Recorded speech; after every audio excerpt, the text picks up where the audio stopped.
Բարի երեկո եւ բարի գալուստ հայկական ժամանակ տաղավարում զրուցելու եմ վիրահայ հասարակական գործիչ Գեորգի Թոմասյանի հետ։ Բարև ձեզ, պարոն Թոմասյան։ Բարև ձեզ։ Պարոն Թոմասյան, հանրային ծառայությունները կարգավորող հանձնաժողովը այսօր նիստ է հրավիրել, օրակարգում գիտեք, հեծի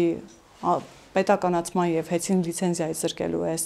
նախագիծն է եւ վերջին շրջանում գիտեք, թե ինչ մեծ աղմուկ է բարձրացրել հեծի շուրջ այս խոսակցությունները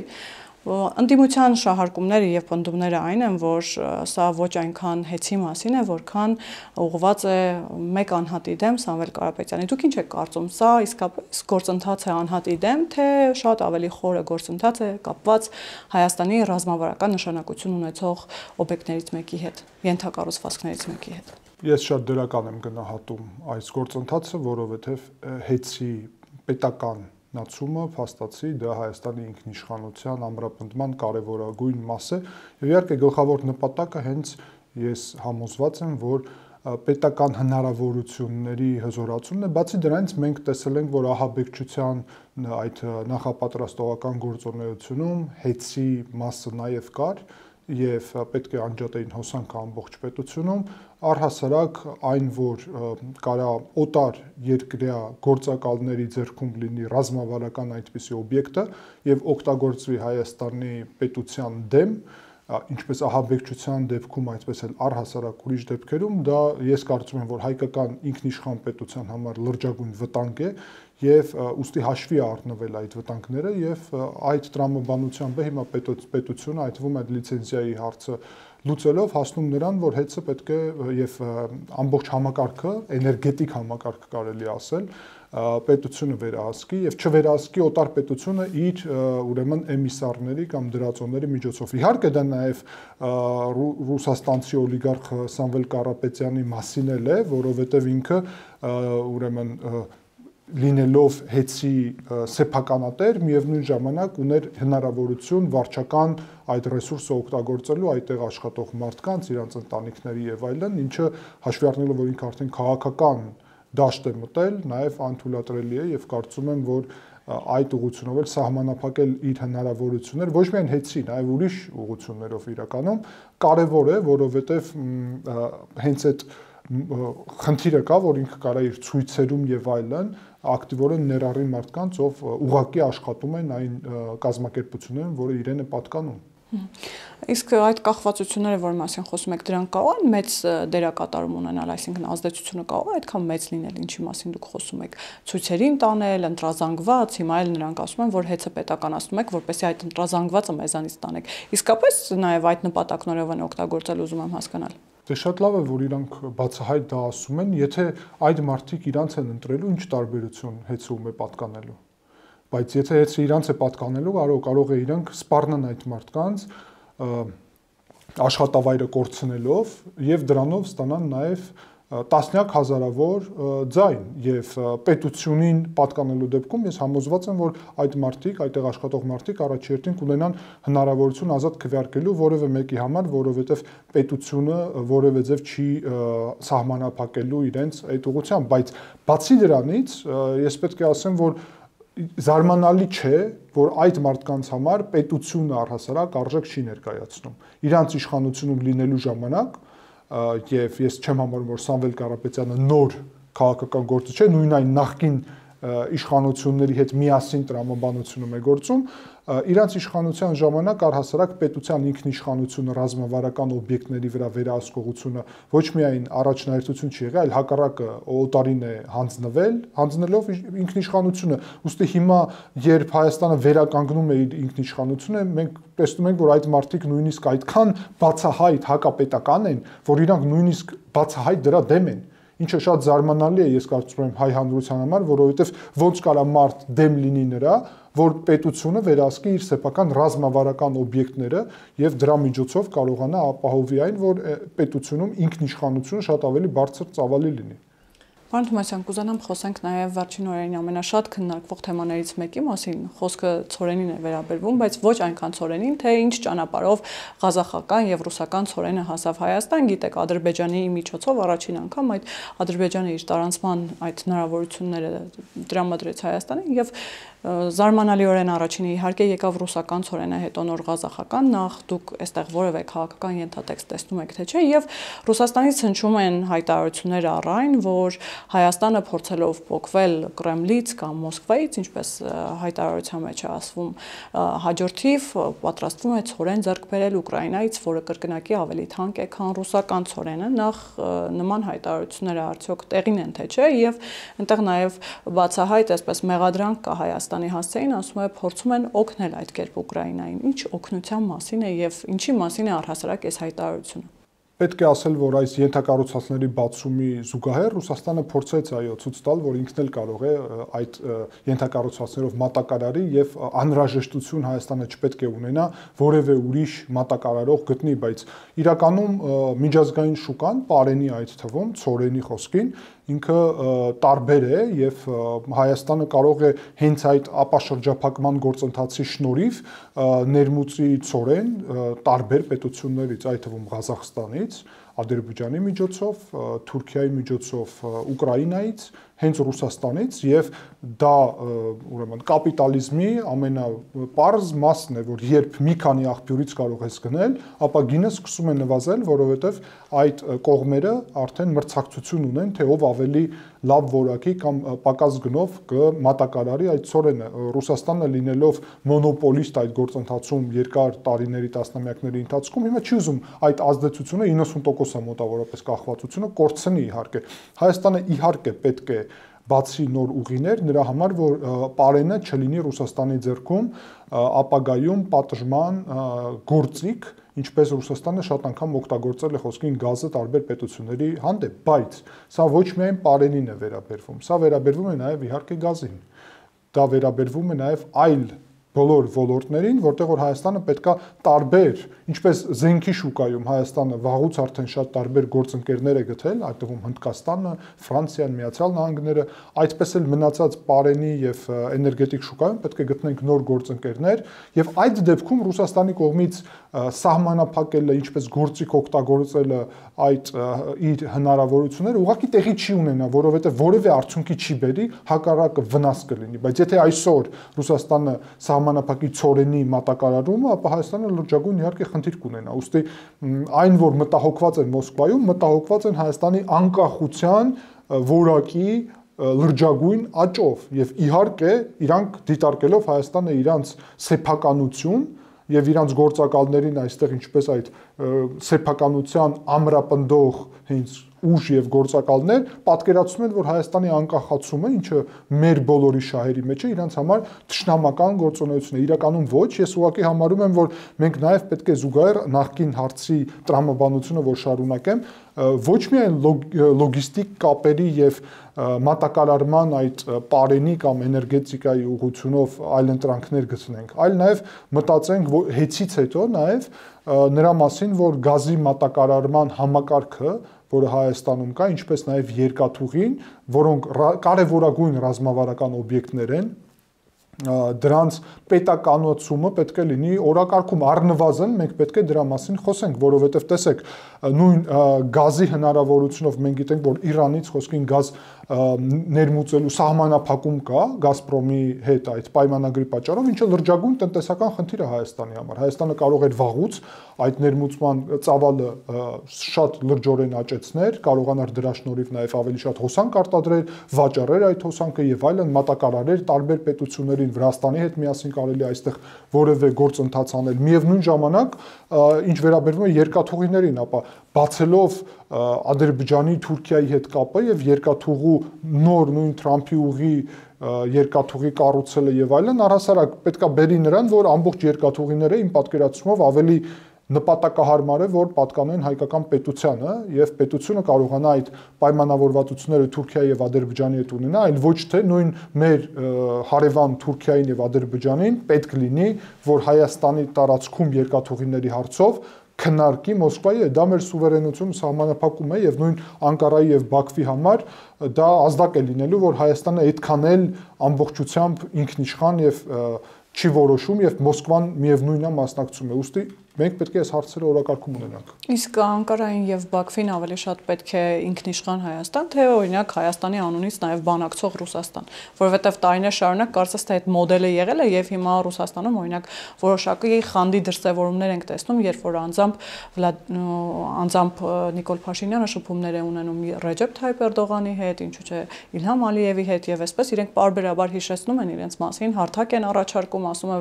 Ռուսաստանը ինչպես նախկինում հիմա էլ պատրաստ է աջակցել այդ գործընթացներին եւ հարթակ տրամադրել, ինչպես սա հասկանալ նաեւ եւ Բաքվին եւ Անկարային, ինչպես ասացի, ինչպիսի Հայաստան է պետք ավելի շատ ինքնիշխան, թե Իրանունից ավելի շատ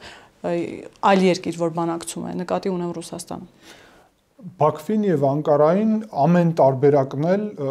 ի վերջո ընդունելի է, որովհետեւ իրենք ստիպված են լինելու այնպիսի Հայաստանի հետ գործ ունենան, որը կլինի։ Եթե այդ Հայաստանը լինի այնպիսի, որ Մոսկվայի հետ է միայն պետք խոսել, ուստի իրանք խոսեն Մոսկվայի հետ։ Եթե Երևանը ինքնիշխան է, ստիպված կլինեն ինքնիշխան Երևանի հետ խոսել։ Ուստի իրանց ցանկությունը մեզ առնվազն մեր համար կենսական նշանակություն չպետք է ունենա, որովհետեւ Այսինքն Մոսկվայի հետ խոսելու դեպքում ես ճիշտ եմ հասկանում, որ կրկին այդ առևտուրն է արվելու Հայաստանի հաշվին։ Իրենք իրենց պայմանավորվածությունները այսպես մեզ է վնասելու, թե չէ, Ադրբեջանին եւ Թուրքիային ինչ որ պարագայում կարող է ձեր տա Մոսկվայի հետ քննարկել, բայց կա ինչ որ հարցեր, հատկապես վերջերս, երբ սրվել են Ադրբեջանի եւ Ռուսաստանի հարաբերությունները, առհասարակ թուրքական ազդեցությունը կենտրոնական Ասիայում նաեւ աճել է, ըստ դրա իհարկե մենք տեսնում ենք, որ նույն Թուրքիան եւ Ադրբեջանը այդքան էլ հիմա չեն ուզում, որ Ռուսաստանը լինի այդ տարածաշրջանում շատ ակտիվ եւ հակառակը տեսնում են Հայաստանով լոգիստիկ կապերը, ինչպես այլընտրանք Վրաստանի, որը այսօր Ռուսաստանի ազդեցության տակ է գտնվում։ Ուստի իրենց ձեռ է տալիս ինքնիշխան Հայաստանի հետ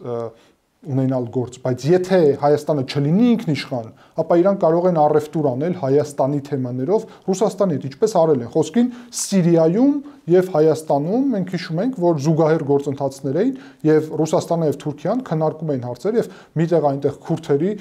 ճակատագրով էին առևտուր անում, հետո այստեղ հայերի ճակատագրով։ Ոստի եթե մենք տալիս ենք այդ հնարավորությունը մեզանով առևտուր անեն, մեծ գերտերությունները կանեն, մեծ սիրով։ Բայց եթե մենք չենք տալի այդ հնարավորությունը, իրանք արդեն ստիպված են լինում առնչվել այն իրականության հետ, որը մենք այստեղ ստեղծել ենք։ Պարոն Թոմասյան, տեսեք, վերջին օրերին էլի անդրադառնալով այդ ցորենին, որը Ադրբեջանի տարածքով ամեն դեպքում հասավ Հայաստան, անդիմադիր որոշ ուժեր Հայաստան խմբակցության падգամավորներ պնդում էին, որ այդ իրողությունը այն, որ Ադրբեջանը իր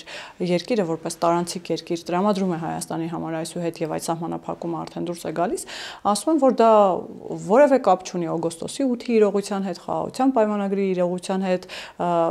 Հայաստանի ջանքերի հետ անգամ, դա կապ ունի պարզապես Ռուսաստանի Դաշնության ջանքերի, անձամբ Վլադիմիր Պուտինի ջանքերի եւ ցանկությունների հետ։ Մենք կարող ենք նման եզրահանգում անել առհասարակ եւ տեղի ունեցած է այն, որ Ադրբեջանը վերացրեց այդ տարանցման սահմանափակումը, որևէ կապ ունի օգոստոսի 8-յան իրողությունների հետ, այն որ մենք արդեն գետնի վրա տեսնում ենք շոշափելի արդյունքները այդ պայմանագրի։ Զարմանալի է անկեղծ ասած, որ ընդդիմությունը այդպիսի հայտարարություններ անգամ Պուտինյան ճանապարհ անվանեցին։ Շատ զարմանալի է, որովհետև Ռուսաստանի հարթակում քննարկումներ վաղուց չկա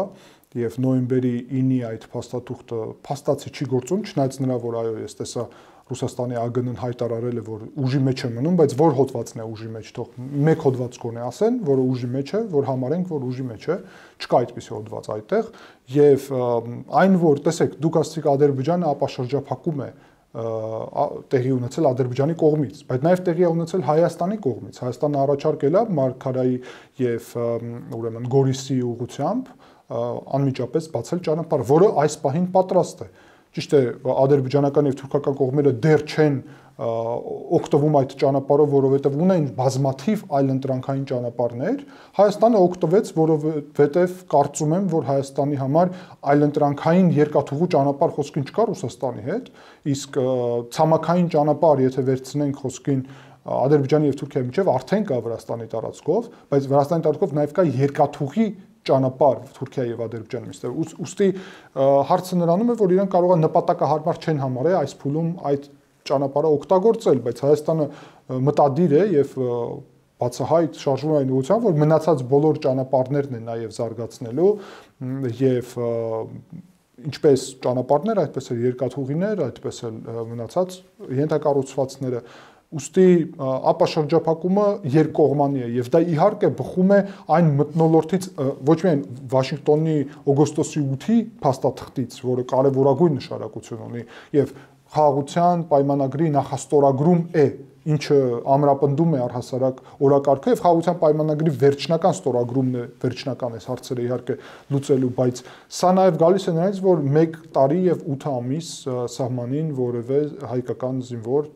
չի զոհվել եւ վիրավորվել, նույն տրամաբանությամբ ադրբեջանական, որովհետեւ սահմանին խաղաղություն է, կայունություն է եւ դա է խաղաղության օրակարգը։ Խաղաղությունը միայն բառացի գնահատական չէ, փաստացի գնահատական է, այդ թվում սահմանազատման առաջի գործընթացը անցնելով հիմա նույն ճանապարհին Կիրանցով, շատ լավ երևում է, որ ինչ հաջողությունի է հասել սահմանազատումը մեկ կոնկրետ հատվածում, եւ մենք գիտենք, որ այդ գործընթացը առաջ է գնալու, ուստի դա տրամաբանական զարգացում է ամբողջ այս գործընթացի։ Պարոն Թումանյան, դուք նշեցիք, որ Ռուսաստանի ԱԳՆ-ն հայտարարել է, որ այո, դեռևս կենսական նշանակություն եւ ուժ ունի իրավաբանական նաեւ այդ նոյեմբերի 9-ի փաստաթուղթը, բայց տեսեք, միայն Ռուսաստանից չէ, որ մենք նման հայտարարություններ լսում ենք, վերջին երկրորդ եւ երրորդ նախագահների վերջին երկու այդ հարցազրույցները եւ ոդքասթը տարբեր ձևաչափերով նրա մասին էին, որ այո, նոյեմբերի 9-ը շատ ավելի լավ փաստաթուղթ էր, քան օգոստոսի 8-ը, Ռոբերտ Քոչարյանը անգամ ասաց օգոստոսի 8-ը նույն նոյեմբերի 9-ն է, այն պետք է ավելի լայնացնել, պետք է երաշխավոր կողմեր ավելացնել, այդ թվում Չինաստանին եւ Ռուսաստանին ներգրավել եւ այսպես շարունակ։ Բայց ամենահետաքրքիր պնդումներից մեկը, որ անում է Ռոբերտ Քոչարյանը, ասում է մեզ չեն կարող ընկալել գործոն, երբ մենք սահմանափակվում ենք այդ 29000 եւ այլ իր բառերով ասած քառակուսու մեջ, որովհետեւ եթե դու քեզ սահմանափակում ես, քեզ գործոն չեն ընկալում։ Դու պիտի ըստ էության, եթե այդ տրամաբանությամբ շարժվենք, հավակնություններ ունենես, ենթադրում եմ, եթե քեզ չես սահմանափակում եւ նաեւ 2 տարի առաջ 2022 թվականին իր հարցազրույցներից մեկում նշում էր, որ եթե ուզում ես, որ քեզ գործոն ընկալեն, պիտի ավելի մեծ միության մաս կազմես, էլի նկատի ունենալով միութենական պետությունը։ Հիմա Հայաստանը գործոն թե գործոն չէ եւ ո՞րն է Ռոբերտ Քոչարյանի պատկերացրած տարբերակը Հայաստանը գործոն դարձնելու առումով։ Այսինքն ինչ հասկանալ այդ հայտարարությունների տակ, գործոն ասելով ինչ նկատի ունի Ռոբերտ Քոչարյանը եւ ինչ մոդել է պատկերացնում։ Պետք է հստակ ասվի, որ հետաքրքիր աշխարհակահաղական գործընթաց է տեղի ունենում այսօր եւ եթե Եվրասիայի մայրցամաքին առհասարակ քարտեզին նայենք, կտեսնենք, որ Ռուսաստանը այսօր Վրաստանը եւ Իրանը վերահսկելով այդ 3 պետության վրա ունի ակտիվ վերահսկողություն, Իրանի հետ գիտեք շատ մոտ դաշնակից է Ռուսաստանը, Վրաստանում դե խոսում ենք շատ մանրամասն ինչպիսի ազդեցություն ունի, միայն մնում է Հայաստանը նրա համար, որ ամբողջ Եվրասիայի մայրցամաքը հյուսիս-հարավը վերահսկի Մոսկվան եւ արևելք-արևմուտք ամբողջ այդ ուրեմն առևտուրը լոգիստիկ կապերը վերահսկի Մոսկվան։ Եվ հիմա հնարավորություն է ստեղծվել, որ դա չանի Մոսկվան, այլ անի Երևանը։ Եվ պատկերացրեք, որ Երևանը դառնալու է աշխարհակահաղական նոր կենտրոն կարելի ասել։ Իհարկե ոչ աշխարհակահաղական ազդեցությամբ, բայց իր նշանակությամբ, որովհետև բոլորին հետաքրքրելու է այս լոգիստիկ կապերը Չինաստան, Կենտրոնական Ասիա, թուրքական պետություններ, Եվրոպական միություն, Միացյալ Թագավորություն եւ ի վերջո Միացյալ Նահանգներ։ Այստեղ Միացյալ Նահանգների ներգրավելով Հայաստանը ռազմավարական ճիշտ քայլ է արել, որովհետեւ նույն Վրաստանը արդեն եւ ինչու Վրաստանը այդ դերը կորցնում է, չմոռանաք, որ միջև Հայաստանը այդ դերը զբաղեցնում էր եւ դեռ զբաղեցնում է Վրաստանը, բայց այսօր Միացյալ Նահանգները այլևս չեն ուզում Վրաստանի տարածքով որ այդ լոգիստիկ կապեր անցնեն, առնվազն այս իշխանության իրավիճակում, որտեղ առաջինը իշխանությունները հակա ամերիկյան եւ արևմտյան են, հակա ժողովրդավարական են, միևնույն ժամանակ եւ Չինաստանի հետ են մոտենում։ Ոստի այսօր Ռոբերտ Քոչարյանի քաղաքականությունը, որ նույն Իվանիշվիլու մոտեցումներով Ռուսաստանին մերձենա, բերելու է նրան, որ լոգիստիկ կապերը լինելու է Մոսկվայի ձեռքում եւ Մոսկվան սա օգտագործելու է ինչպես լուրջ ազդեցության հնարավորություն, այդ թվում Եվրոպայի եւ Միացյալ Նահանգների բանակցություններում։ Այո, մեզ է Մոսկվան ուզում օգտագործել բանակցություններում իր շահերի համար։ Իսկ եթե Հայաստանը պահի այս հնարավորությունը, ապա բոլոր այդ կենտրոնները, այդ թվում Չինաստանը եւ Ռուսաստանը, բայց տարածաշրջանի պետությունները, Եվրոպական միությունը եւ Միացյալ Նահանգները Երևանի հետ են բանակցելու այս լոգիստիկ կապերի շուրջ։ Իսկ դա նշանակում է, որ Երևանը դառնում է ինքնիշխան սուբյեկտ եւ դա հայկական պետության համար պատմական հնարավորություն է, որտեղ խաղաղությունը առհասարակ ձևավորվում է բալանսավորված քաղաքականության մեջ, բայց դա հնարավոր է միայն եթե այս պետությունը հստակ սահմաններ ունի, անվտանգ է, որովհետեւ լոգիստիկ կապեր չեն անցնի այն պետությունով եւ ինչու չի անցել միջև այդ, որում կա հակամարտություն, ներդրում չեն արվի այն պետությունում, այդ թվում Nvidia-ի ներդրումը առաջի օրինակն է դրա, բայց բազում նոր ներդրումներ կլինեն բարձր տեխնոլոգիական, եթե Հայաստանում լինի խաղաղություն, խաղաղություն չի լինի, անվտանգություն չի լինի, ներդրումներ չի լինի, եթե այստեղ լինի իշխանություն, որը իրեն հստակ չի ասում Հայաստանի տարածքային ամբողջականությունը ինչքան է միջազգայինորեն ճանաչված, իսկ հետ սովետական տարածաշրջանում միակ պետությունը, որը հարցի տակ է դնում Ալմա-Աթայի հռչակագիրը, դա Ռուսաստանն է Ուկրաինայի դեպքում, որևէ մեկը եւ Ռուսաստանի հանդեպ ինչ մոտեցում ունի աշխարհը, բոլորը շատ լավ գիտեն այդ պատճառով, որևէ մեկը մնացածը տարածքային ամբողջականություններ հարցերի տակ չի դնում, այդ թվում հիշեցնեմ, որ իրանք հենց Ռոբերտ Քոչարյանը երբեք չի ճանաչել խոսքին Լեռնային Ղարաբաղի անկախությունը։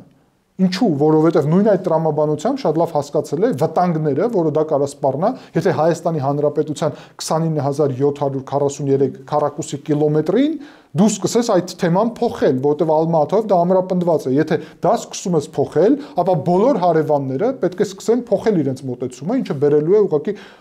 քաոսի, որովհետև որևէ նոր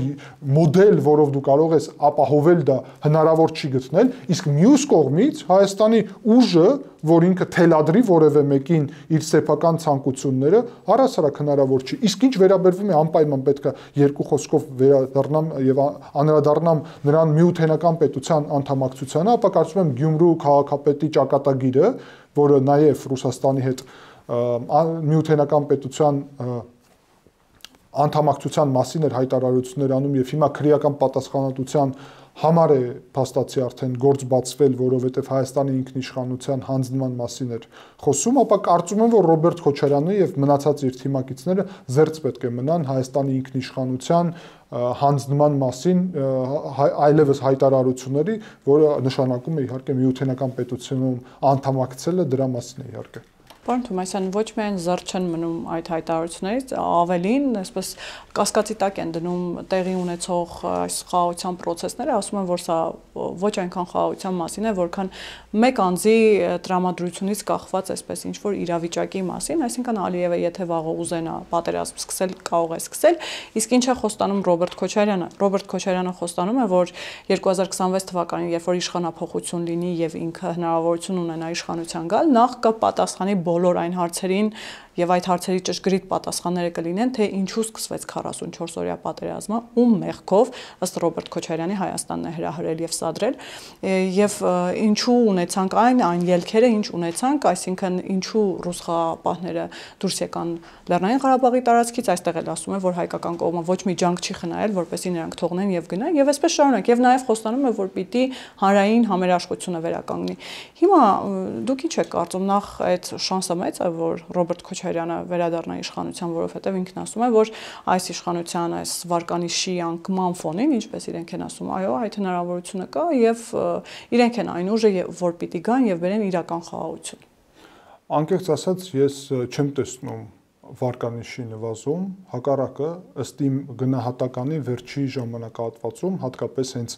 այդ ապագայի մասին իշխանության թեզերը դարել են ավելի ներկա, նկատի ունենալով համ խաղաղության օրակարգը, փաստացի խաղաղությունը սահմաններում, համ տնտեսական զարգացումը, առհասարակ պետության զարգացումը եւ մենք բոլորս դա շատ լավ տեսնում ենք դա ճանապարհներով, որը Հայաստանում կա, տեսնում ենք բյուջեի աճով, տեսնում ենք ռազմական հնարավորություններով, նույն գալով Տավուշով, տեսնում ենք այդ ամրոցները, որը կառուցվում են սահմանին նկատի ունեմ պաշտպանության նախարարության կողմից եւ տեսնելով դպրոցների կառուցումը եւ այլն, հասկանում ենք, որ պետությունը հիմա անցնում է շատ լուրջ զարգացման շրջան եւ առհասարակ այդ պետք է մենք տարբերենք իրարից 2 տարին 2018-ից մինչև 20 թվական պատերազմը եւ 20 տարին Ռոբերտ Քոչարյանի եւ Սերժ Սարգսյանի նույն տրամաբանությամբ իշխանությունը եւ հասկանանք արդյոք 2 տարվա մեջ է պատասխանատվությունը պատերազմի պարտվելու թե այն 20 տարվա մեջ այն էլ ինչ 20 տարվա եւ ինչու հետևանքով են հոկտեմբերի 27-ի հետևանքով են եկել իշխանություն ինչ է տեղի ունեցել առհասարակ եւ ոնց է տեղի ունեցել, որ այդ շրջանում ինքնիշխանությունը հանձնվել է, պետությունը աղքատացել է, մարդիկ գնացել են եւ մենք ի վերջո պարտվել ենք, բանակը ինչ իրավիճակում էր, կոռուպցիան եւ այլն, բոլորը գիտեն, բա հեղափոխությունը ինչու պատճառով է տեղի ունեցել այս պետությունում։ Դե ամեն դեպքում ասում են խաղաղ էր։ Արցախը հայկական էր։ Խաղաղ չէր, որովհետեւ 2016-ին պատերազմ էր եւ այդ ժամանակ էլ կար տարածքային կորուստներ եւ նաեւ խոստումներ, որ կլուծվի այս հարցը ուրիշ ձևերով, կանգնելու պատերազմը կանգնելու դեպքում հասկանալի էր, որ Ադրբեջանը պատրաստվում է, բացահայտ էին ասում ադրբեջանական կողմը, որ պատրաստվում է ռազմական ձևով այս հարցը լուծել, հայկական կողմը նաեւ պատրաստ չէր որևէ իրական զիջումների, ուստի հասկանալի էր, որ սա գնում էր դեպի ռազմական գործողություններ։ Եթե մենք զուտ նայենք նաև 2018-ից 20 թվական ինչքան է արվել բանակի համար, ապա աննախադեպ շատ է արվել 2 տարվա մեջ։ Արդյոք դա բավարար էր։ Ոչ, բավարար չէր, բայց 2 տարին էլ բավարար չէր։ Մենք հիմա տեսնում ենք, որ այս 7 տարվա ընթացքում խոսքին շատ ավելի լուրջ բարեփոխումներ է տեղի ունեցել բանակում եւ առհասարակ արդեն նույն այն աշխատավարձից սկսած որ բանակում ծառայելը արդեն դարել է մարդու համար հնարավորություն, որ նորմալ իր սեփական կյանքը ապահովի եւ ամբողջությամբ բանակով զբաղվի։ Դա լրջագույն բանակի համար հիմք է, որովհետեւ մարդիկ հիմա ցանկանում են բանակում ծառայել, հնարավորություն ունեն։ Դա է հիմքը անվտանգային համակարգի։ Բայց այդ մարդիկ քանդելով պետականությունը, թալանելով պետությունը, բերել են նրան, որ մենք ի վերջո պարտվել ենք Եվ հիմա ուզում են մեղադրել դրանում Նիկոլ Փաշինյանը, ինչը տրամաբանական չէ, որովհետև 2 տարվա մեջ անհնար էր ֆիզիկապես։ Չէ, ավելի վտանգավոր մեղադրանք է, պարոն Թոմասյան, տեսեք,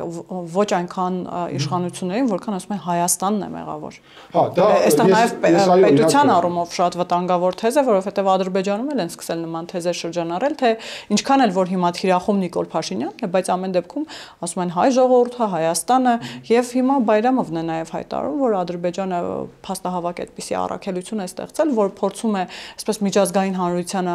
այդ փաստերը ներկայացնել, թե ինչպես եւ ինչու սկսվեց պատերազմը եւ ով էր դրա սադրող կողմը, հայկական կողմը, այսինքն նկատի ունեն։ Իհարկե, այս մարդիկ ամեն ինչ են անում, որ ծառայեն այն պետությանը փաստացի, որտեղից որ իրանք գալիս են, որովհետև իրանք դեռ սովետական Ադրբեջանից են, չէ՞։ Սովետական Ադրբեջանի տրամաբանություն ունեն նաև եւ ուղակի թե ոչ ուղակի օգնում են հիմա Ադրբեջանին, որ Ադրբեջանը իր հիմքը ձևավորի նրա համար, որ կարողանա հայկական պետության որևէ բանի մեջ մեղադրի եւ դա հակապետական լուրջ գործողություն է։ Ես առհասարակ մտածում եմ, որ մենք չպետք է իրանց թեզերի հետևից միշտ շարժվենք, այլ պետք է մեկ անգամ եւ վերջնական ասենք, այս հարցը ոնց է պետք լուծել։ Տեսեք, մենք եթե բացում ենք ենթակառուցվածքներ, իսկ մենք գնում ենք այդ ուղով, դա շատ կարեւոր է Հայաստանի ինքնիշխանության համար, մեր պետական շահերի համար, միևնույն ժամանակ խոսում ենք նրա մասին, որ արդեն Թրամփի ուղի կառուցումը սկսվելու է ընտրություններից հետո փաստացի, ինչը վարչապետը ասեց։ Իհարկե շատ կարևոր է այս ընտրություններում հաղթելը, բայց ինչպես հաղթելը։ Մենք պետք է կարողանանք այս ընտրություններով օտար երկրա գործակալներին եւ այս դեպքում Ռուսաստանը նկատի ունենալով պետք է հասկանալ, որ կա հարցեր Ռուսաստանի եւ Ադրբեջանի շահերը համընկնում են եւ նախկինում էլ այդպես եղել։ Եվ այս մարդիկ փորձում են հիմա օգնել այդ թվում Ադրբեջանին կամ Ռուսաստանին կամ օգնելով մեկին օգնում են մյուսին։ Պետք է հասկանանք, որ պետք է լուծենք գործակալների հարցը ներքաղաքական դաշտում, որովհետև երբ սահմանները բացվի, ենթակառուցվածքները բացվի, հայկական պետությունը այդքան ռեսուրս չի ունենա, որ միևնույն ժամանակ կարողանա հակահետախուզական գործունեություն ծավալի, որովհետև սահմանների բացումը առհասարակ բարդ բան է, հատկապես երբ խոսք է գնում Թուրքիայի եւ Ադրբեջանի դեպքում։ Պետք է լավ վերահսկողություն լինի, կարողանա ապահովի սեփական պետության եւ քաղաքացիների անվտանգությունը, օտար երկրա հետախուզական ծառայությունների դեպքում եւ այլն, բալանսավորի այդ ամեն ինչը, վերահսկի բոլոր սահմանները, վերահսկի ենթակառուցվածքները, միևնույն ժամանակ զբաղվել ներքաղաքական գործակալներով, որոնք միշտ մտածում են նրա մասին, թե ինչպես իշխանությունը բռնի ձևով, որովհետև գիտեն, որ ժողովրդավարական ձևով անհնար է վերադարձնել, դրանով զբաղվել հայկական պետությունը չի հասցնի։ Դու չես կարող միևնույն ժամանակ ներքին եւ արտաքին այսպիսի ծավալի գործունեության մեջ մտնես։ Ուստի մենք պետք է կարողանանք այս ընտրություններով ավարտել ներքաղաքական գործակալների հարցը ամբողջությամբ, որ հետո հանգիստ կարողանանք դրսի վտանգները, որը ավելանալու են սահմանների բացելուց հետո, կարողանանք լավ էֆեկտիվ կառավարել եւ հայկական պետությունը պետքա ներսից թիկունքից ապահով լինի։ Իսկ դրա միակ հնարավորությունը գործակալների հարցը միջև ընտրություններ եւ ընտրություններով վերջնական լուծել։ Այդ հարցը լուծելը ասելով ինչ նկատի ունեք, պարոն Թոմասյան, որովհետև ամենատարբեր բան կարելի է հասկանալ։ Օրինակ, որոշ ընդդիմադիր շրջանակներ հիմա հատկապես շատ են մատնացույց անում Մոլդովայի օրինակին եւ ասում են, որ օրինակ Մոլդովան գնաց կուսակցություններ, լրատվամիջոցներ փակելու ճանապարհով։ Հայաստանում ինչ պիտի արվի, որ դեռևս չի արվել։ Նկատի ունեմ, շատ է խոսվում հիբրիդային պատերազմի մեջ եւ այդ հիբրիդային պատերազմի դեմ պայքարում այդ տրամաբանության մեջ ինչ պիտի արվի։ Եվ այդ հարցը լուծելը էլի եմ ասում, ինչ նկատի ունեք, այսինքն այդ մարդիկ պիտի ձերբակալվեն, հարցը լուծել ասելով ինչ նկատի ունեք։ Ստատական գործեր, որովհետև հիմա ընդդիմությունը նաև ինչի եմ այս հարցը տալիս, ընդդիմությունը նաև ասում է, որ իրենց վրա բռնաճնշումներ կա, 37 թիվն է եւ այսպես շարունակ։ Հստակեցնեմ, իհարկե, որևէ մեկի ձերբակալման մասին որոշում կայացնում է հատուկ մարմինը, այդ թվում ազգային անվտանգության ծառայությունը, բայց ես քաղաքական գնահատական եմ տալի, որ այո, կա ազգային անվտանգության սպառնալիք, օտար պետության թելադրանքով իշխանությունը զավթելու ցանկություն բոլոր հնարավոր միջոցներով,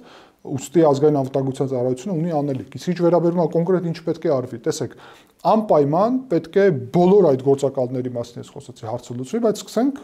հերթով։ Կտրիչ Ներսյանը ամենագլխավոր սպառնալիքն է եւ անպայման միջև ընտրություններ մենք պետք է կարողանանք, որ Կտրիչ Ներսյանից ազատագրենք եկեղեցին եւ հետո արդեն իր փոքրիկ խմբակիցել նաեւ, որը այդտեղ գտնվում է եւ այդ ուղղությամբ վարչապետի օրակարգը հանրահավաք հրավիրելու, ինչպես նաեւ ես կարծում եմ ազգային անվտանգության ծառայության գործունեությունը, որովհետեւ այդտեղ մի ուրիշ մակարդակի վտանգներ կա, դա առանձնահատուկ թեմա է, շատ կարևոր է։ Զուգահեռ դրա կա մեր ձևով այդպես կոչված Իվանիշվիլի 2 ռուսաստանցի օլիգարխի ամենավտանգավոր գործընթացը, որտեղ որ մենք տեսնում ենք աննախադեպ քանակի փող, որը ինքը բերել են այստեղ եւ ծախսում են, սկսած մարդկանց կաշառելով կոնկրետ քննչական կոմիտեն մեկ մարդը ձերբակալ է, բայց ես կարծում եմ, որ շատ ավելի լուրջ պետք է հետաքննել գործունեությունը, որովհետեւ համոզված եմ, որ մեկ դեպքով սա չի կարող սահմանափակ լինել, եթե մեկ դեպք կա, ուստի սա արդեն սիստեմատիկ է իմ պատկերացումով, զուգահեռ դրա այդքան ծավալի գումար ծախսելու օտար պետությունից բերած ներքաղաքական դաշտում սա պետք է սահմանափակ լինի օրենքով։ Իհարկե զուգահեռ սրա մենք տեսնում ենք, որ ձևավորվում են այնպիսի ուժեր, խոսքին Արման Թաթոյանի ուժը, որը ակտիվ բերում է ադրբեջանական այստեղ թեզեր։ Սա հիբրիդային պատերազմ է։ Սրա դեմ պետք է լինի հստակ մեխանիզմ երկու ուղղությունով իմ պատկերացումով։ Հակա հիբրիդային պատերազմի որևէ կամ կենտրոն կամ լրատվական միջոց կամ հատուկ ինչ որ մարմին, որը այսպես ասած այդ ուղղությունով կաշխատի, որ կարողանա կեղծ տեղեկատվությունին արձագանքի, բայց մյուս կողմից անպայման պետք է լինի օրենք, որը կսահմանափակի կեղծ fake, այդ թվում deep fake-ները, որը հիմա գիտեք, արհեստական բանականության շնորհիվ շատ ավելի մեծ ծավալ է ստանում, հնարավորությունը, որովհետև անսահմանափակ հնարավորություն ունեն հիմա, ոնց ուզում ես, ինչ ուզում ես կեղծեն, եւ նախընտրական շրջանում մարդկանց վրա դրանով ազդեն, որ մարդիկ ադրբեջանական թեմանն էլ այն թեման է, որով վախեցնում են մեր հանրությանը եւ ակտիվ այդ թեման օգտագործեն։ Զուգահեռ դրա իհարկե մենք տեսնում ենք նաեւ դաշնակցության հարցը, որը ակտիվորեն հակահայկական գործունեություն է ծավալում այդ Թաքեր Քարլսոնի այդ հարցազրույցով, որը տեսանք, որ մեր ձևով եւ դաշնակցությունը միասնական են, ANC-ն նկատի ունեմ, Միացյալ Նահանգներում, իհարկե իմ պատկերացումով դաշնակցության հարցը պետք է լինի օրակարգում։ Դաշնակցությունը Սփյուռքում ամենահզոր համակարգն է ձևավորված, բայց այդ համակարգը նաեւ ինչպես հայ առաքելական եկեղեցին ցավոք շնորհիվ Կտրիչ Ներսյանի ծառայում է KGB-ի շահերին։ Հիմա մենք այս հարցը պետքա լուծենք, կամ ազատագրելով այդ թվում հայ հեղափոխական դաշնակցությունը, կամ առնվազն սահմանափակելով ինչպես փակել դաշնակցությունը։ Դա պետք է, այո, ազգային անվտանգության ծառայությունը պետք է լուրջ քննի այս հարցը եւ տեսնի ինչ սպառնալիքներ կան։ Ես չեմ կարող որոշեմ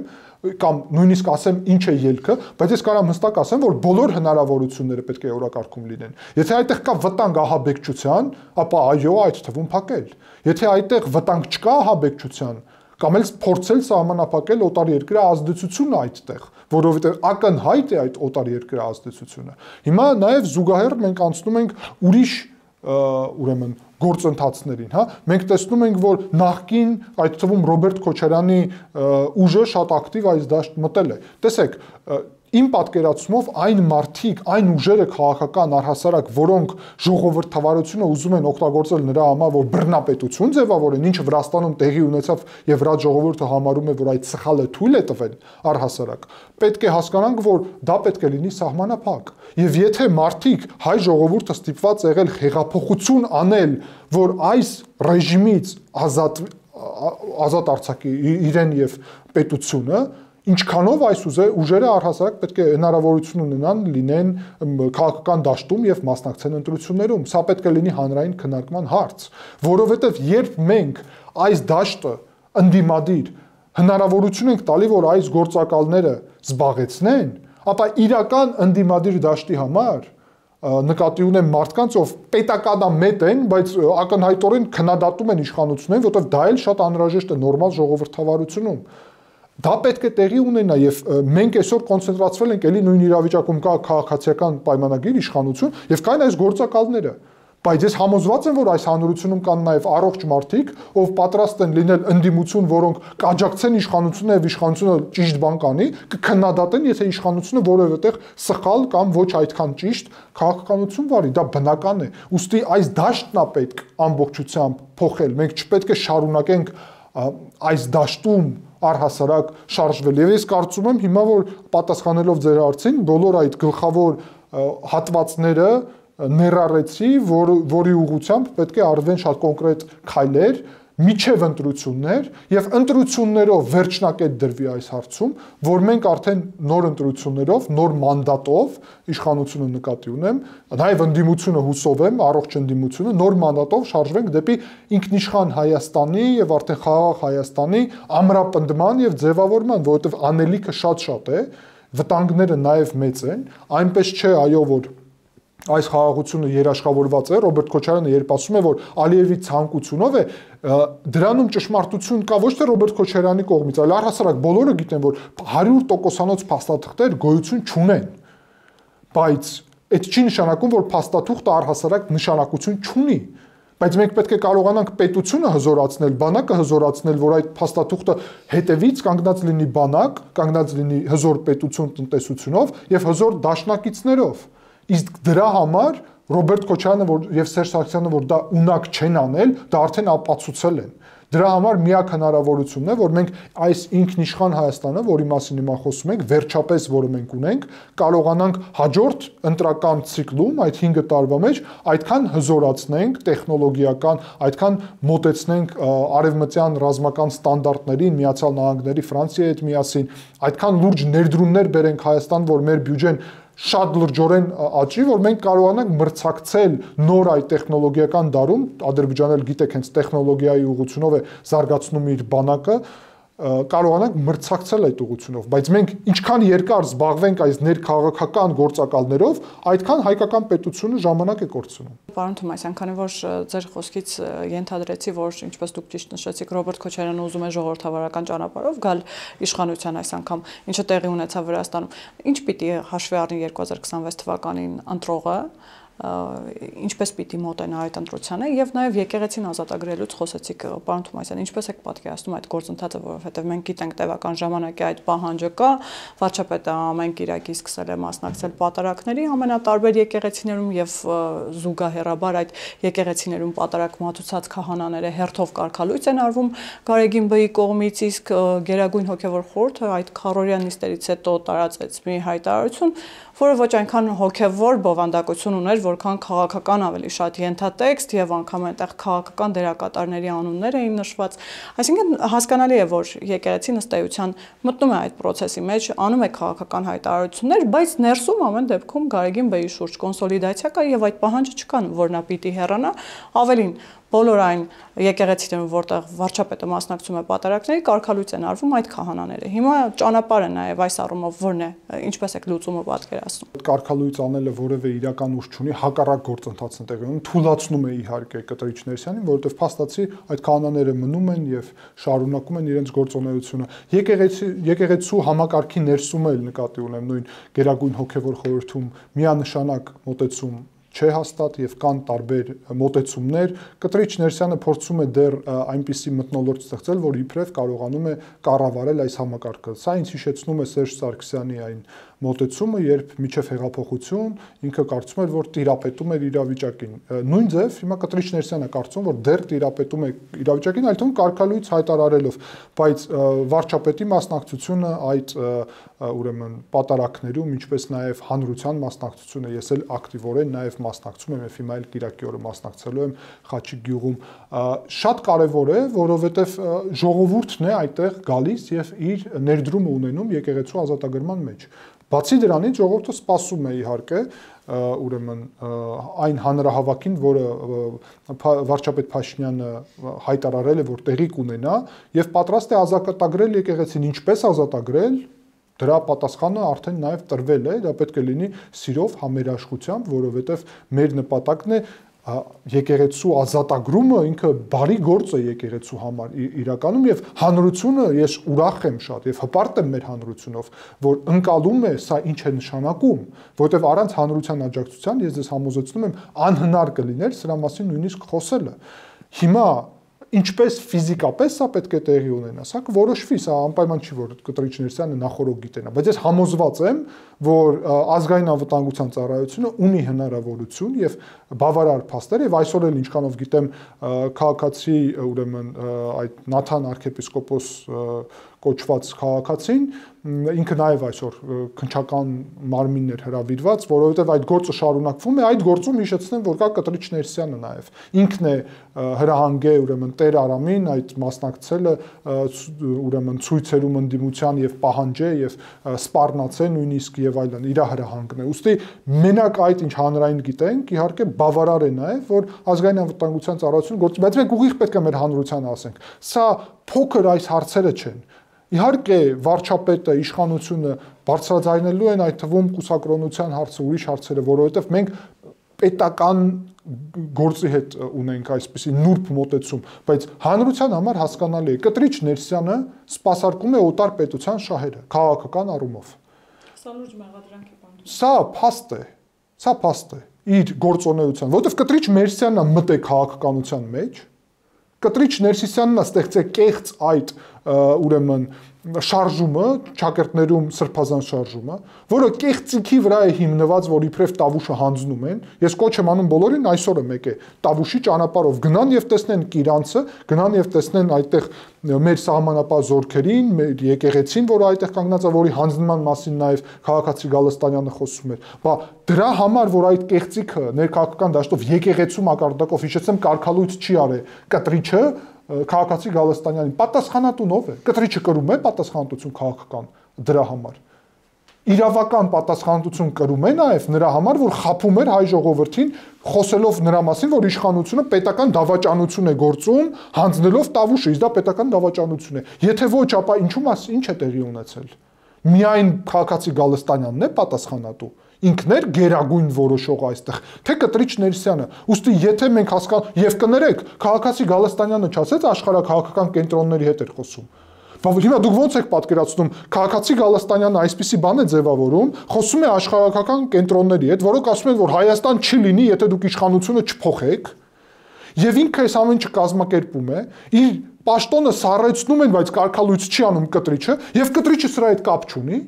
Այն աշխարհակաղակական կենտրոնների հետ Կտրիչը որևէ կապ չունի, որի հետ ինքը քննարկել է։ Բա որ աշխարհակաղակական կենտրոններ են, կարող է մեզ ասեն։ Կարող է պարզվում է, որ Ռուսաստանն են, թե իրանք Ավստրալիայի հետ են խոսում, դուք ո՞նց եք պատկերացնում։ Իհարկե պարզ է, որտեղից է սա գալի,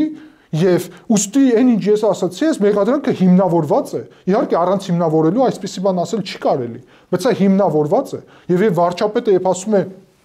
եզրասի մասին, բա սա ինչու մասին է։ Դուք ո՞նց եք պատկերացնում վարչապետը այսպիսի հայտարարություն կարող է անել, պետության վարչապետը կապ չունի անձնավորությունը առանց դրա հիմքերի, հիշեցնեմ հանրությանը, ազգային անվտանգության ծառայությունը եւ արտաքին հետախուզության ծառայությունը ենթարկվում են վարչապետին, ով է լինի վարչապետը, տարբերություն չկա անուն ազգանունը։ Ուստի վարչապետը ամենաշատ տեղեկատվություն ունի, փակ, որը մենք ձեր հետ միասին չունենք։ Եվ եթե ինքը հայտարարություն է անում այն էլ մեղմ, որովհետև չի կարող բացահայտ ամեն ինչ ասի, որովհետև սա աշխարհակաղակական հարցեր են, մեղադրանքներ են օտար պետություններին, ապա եթե ինքը նույնիսկ այդպիսի հայտարարություն է անում, դա բավարարից ավել է։ Իսկ Նևսկու մեդալը որևէ ազդակ չէ, որ նաև քաղաքական ենթատեքստ չունի, որ այո, իրականում այդպես է եւ Ռուսաստանը պատրաստ է նաև սատարել։ Ես անձամբ կոչ եմ անում Ռուսաստանին, որ ի նպաստ հայ-ռուսական հարաբերությունների, որը մենք ուզում ենք զարգացնել, խորացնել, որովհետև Թուրքիայի եւ Ադրբեջանի հետ հարաբերություններ ձևավորելով հաստատ հայկական պետությունի շահերի մեջ չի մտնում վատթարացնել հարաբերությունները Ռուսաստանի հետ։ Թող չխառնվեն մեր ներքին գործերի մեջ։ Հայ առաքելական եկեղեցին Հայաստանի եւ հայ ժողովրդի ներքին գործն է։ Մենք չենք խառնվում ռուս ուղղափառ եկեղեցու հարցերի մեջ։ Կաթողիկոսով այնտեղ պետք է լինի պատրիարխ, ինչ պաշտոն պետք է ունենա, գործակալա թե գործակալ չի, մեզ չի վերաբերվում դա։ Իրանք իրանց հարցերը ինքները գիտեն, բայց մենք գիտենք հաստատ, որ ռուս ուղղափառ եկեղեցու կաթողիկոսը չի ենթարկվում Հայաստանի։ Ենթարկվում է քաղաքական առումով Ռուսաստանի եւ անցկացվում է Ռուսաստանի շահերը։ Բա ինչու Հայաստանի հայ առաքելական եկեղեցու կաթողիկոսը չպետք է լինի Հայաստանի պետության հետ քաղաքական առումով եւ լինի Ռուսաստանի հետ։ Ինչու՞։ Չպետք է լինի, եթե մենք հարգանքի հիմքի վրա ենք ստեղծում հարաբերություններ, ինքնիշխան Երևանին եթե հարգում են Ռուսաստանում, մենք ուզում ենք զարգացնել հարաբերությունները։ Ուստի մենք մեր ներքին գործերի մեջ չխառնվեն, իսկ Կտրիչ Ներսյանի հարցը լուծելը ներքին հայկական գործ է։ Ուզում են մեդալ թող տան, դրանով որևէ բան չի փոխվում, որովհետև էլի մեր որոշելունն է այդ հարցը, եւ ես կարծում եմ, որ մենք այդ հարցը շատ շուտապույտ կորոշենք, որից հետո ես ձեզ համոզեցնում եմ, հենց մենք գործակալների հարցը որոշենք եւ Մոսկվայում մեր գործընկերները համոզվեն, որ այս գործակալների հույսը չի կարելի ունենալ, որ Հայաստանում իշխանափոխություն տեղի կունենա, համոզեցնում եմ ձեզ, որ հայ-ռուսական հարաբերությունները աննախադեպ կբարելավվեն եւ դա կնպաստի համ Հայաստանի շահերին, համ Ռուսաստանի շահերին, որովհետեւ այլևս չի լինի այն խոչընդոտը, ինչպիսին այսօր կա գործակալները, որովհետեւ գործակալները իրանք են գնում Ռուսաստան, ասում մեզ աջակցեք, որովհետեւ մենք կարանք ձեզ բերել հայկական պետության իշխանությունը հանձնենք ձեզ։ Կներեք, բայց Ռուսաստանը ինչու պետք է հրաժարվի սրանից, այսպիսի առաջարկից այս մարդկանց, ով հայկական ազգանուններ են կրում։ Տրամաբանականը, որ դրանից չի հրաժարվում եւ խնդիր է ստեղծում հարաբերությունների համար։ Ուստի հենց հայկական պետությունը ինքնիշխան այս հարցերը լուծի, այդ հարաբերությունները Ռուսաստանի հետ միայն լավանալու են եւ զարգանալու են։ Շնորհակալ եմ, պարոն Թումասյան։ Ես էլ եմ շնորհակալ։ Հիշեցնեմ, որ տաղավարում զրուցում էի վիրահայ հասարակական գործիչ Գեորգի Թումասյանի հետ, կհանդիպենք։